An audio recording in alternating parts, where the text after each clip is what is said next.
que bom. Para pa pa pa pa pa pa pa pa pa. Realidade, emoção e coragem. Esses são apenas 3 adjetivos que podem ser citados quando o assunto é o filme Tropa de Elite, de José Padilha.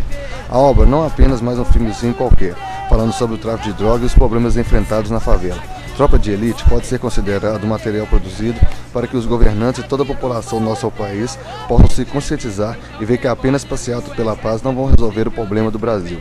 Apontando como funciona o BOPE, Batalhões de Operações Especiais, conhecemos o Capitão Nascimento, Wagner Moura, que será encarregado em manter a paz no Morro do Turano, Rio de Janeiro, enquanto o Papa estiver hospedado na cidade. Mas, Capitão Nascimento já não aguenta mais a pressão de trabalhar numa corporação tão rígida e árdua, pois, além do imenso medo da morte que ronda os vários policiais do nosso país, a mulher de Nascimento está grávida, e a cada dia que a criança se aproxima de nascer, o medo em torno da morte do marido é maior.